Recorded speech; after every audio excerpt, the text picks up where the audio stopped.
संसद के मानसून सत्र में हंगामा जारी है। आपको आज की रिपोर्ट से पहले कुछ अपडेट दे देता हूं कि राहुल गांधी ने कल विपक्ष के सभी सांसदों को दिल्ली के कॉन्स्टिट्यूशन क्लब में सुबह 9:30 बजे नाश्ते पर आमंत्रित किया, यानी विपक्ष एकजुट रहे इसकी कोशिश चल रही है। लेकिन आज हम बात करेंगे कांग्रेस के संगठन की। कांग्रेस का वो संगठन, वो पद जो पिछले 3 साल से 2 साल से या कई महीनों से खाली पड़े हुए हैं, उनको भरने के लिए कोई भी ऐसा काम नहीं किया जा रहा है कि जिससे लगे कि हाँ, कांग्रेस वाकई संगठन को मजबूत करने में लगी हुई है।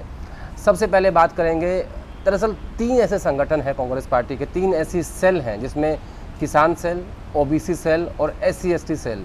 ये 3 ऐसे डिपार्टमेंट हैं जिनमें से एक 2018 से और 2 2019 से खाली पड़े हुए हैं। कौन कौन से ये सेल हैं, कौन कौन से वो नेता हैं जिनको हटाया गया और क्यों कांग्रेस पार्टी ने अपने इन पदों पे किसी नेता को नियुक्त नहीं किया, आज इसके बारे में बात करेंगे। सबसे पहले बात किसान सेल की, क्योंकि किसानों का बड़ा महत्वपूर्ण मुद्दा है जो इस वक्त चल रहा है। पिछले 8 महीने से दिल्ली के अलग अलग बॉर्डर्स पर किसान धरने पर बैठे हुए हैं कि 3 किसान कानूनों को वापस ले लिया जाए। लेकिन वहीं कांग्रेस जो इस मुद्दे को लेकर इतना ज़्यादा एक पॉजिटिव एटीट्यूड के साथ आगे बढ़ रही है कि हाँ, वाकई में किसानों के मुद्दे को उठाकर वो वापस सत्ता हासिल कर सकती है।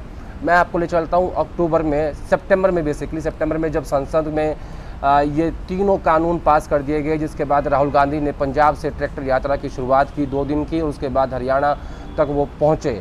और दरअसल राहुल गांधी अभी हाल में भी ट्रैक्टर से ही संसद गए थे, जिसके बाद काफ़ी हंगामा हुआ और दिल्ली पुलिस इस बात की जांच करने में जुट गई कि ट्रैक्टर लुटियंस दिल्ली में कैसे आया। दरअसल ये बातें मैं इसलिए बता रहा हूँ आपको कि पिछले 8 महीनों से कांग्रेस पार्टी किसानों के इस मुद्दे पर काफ़ी आक्रामक है। संसद हो, बाहर हो, उनके नेता हो, उनके मुख्यमंत्री कैप्टन अमरिंदर सिंह हो, अशोक गहलोत हो, भूपेश बघेल हो। भूपेश बघेल का नाम मैंने इसलिए लिया क्योंकि किसानों का एक वायदा उस वक्त किया था जब चुनाव हुआ था कि किसानों के कर्ज माफ़ कर दिए जाएंगे।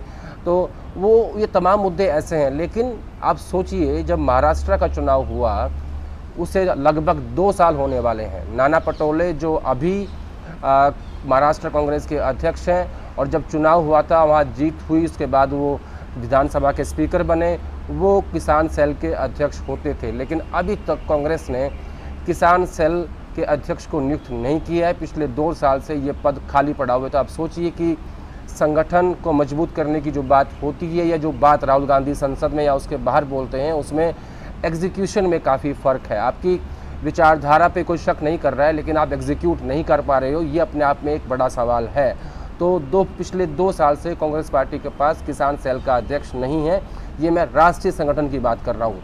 अब बात दूसरे जो सेल्स हैं वो खाली पड़े हुए हैं। 2018 में छत्तीसगढ़ में चुनाव हुआ, वहाँ कांग्रेस को पूर्ण बहुमत मिला, और जो ओबीसी सेल के अध्यक्ष थे दिल्ली में, ताम्रध्वज साहू, उनको वहाँ का गृह मंत्री बना दिया गया। यानी लगभग 3 साल हो गए हैं चुनाव हुए, और अभी तक दिल्ली में कांग्रेस पार्टी के पास ओबीसी सेल का अध्यक्ष नहीं है।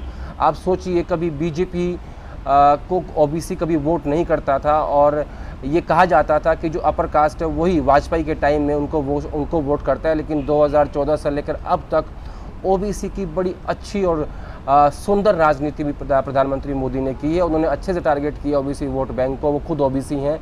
लेकिन कांग्रेस पार्टी के पास 2018 के छत्तीसगढ़ चुनाव से लेकर अब तक कोई भी ओबीसी सेल का अध्यक्ष नियुक्त नहीं किया, कर नहीं पाए, या इनके पास कोई नेता नहीं है। ये अपने आप में एक बड़े सवाल है।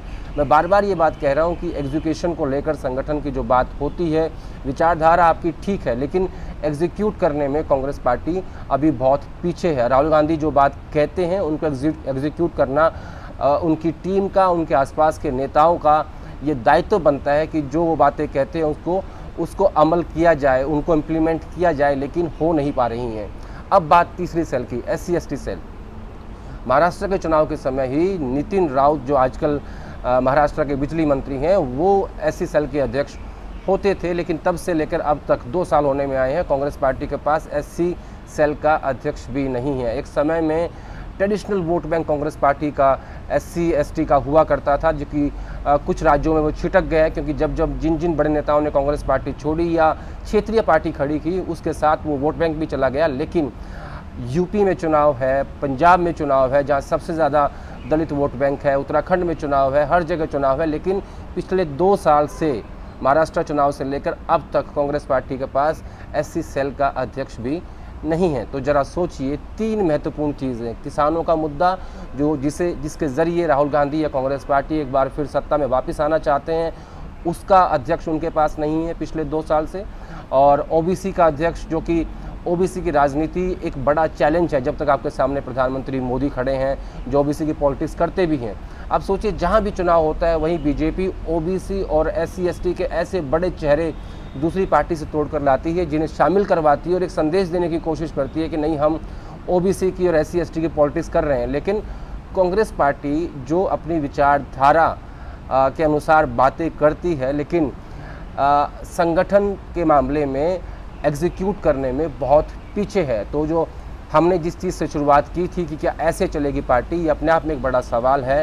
तो ज़रा सोचिए, कैसे चलेगी पार्टी जब 2 साल 3 साल तक आप अपने डिपार्टमेंट्स के अध्यक्ष नियुक्त नहीं करेंगे, वो खाली रहेंगे। तो ये अपने आप में एक बड़ा सवाल खड़ा करता है कि कांग्रेस पार्टी कैसे और कब, खासतौर पर राहुल गांधी, संगठन को मजबूत करेंगे।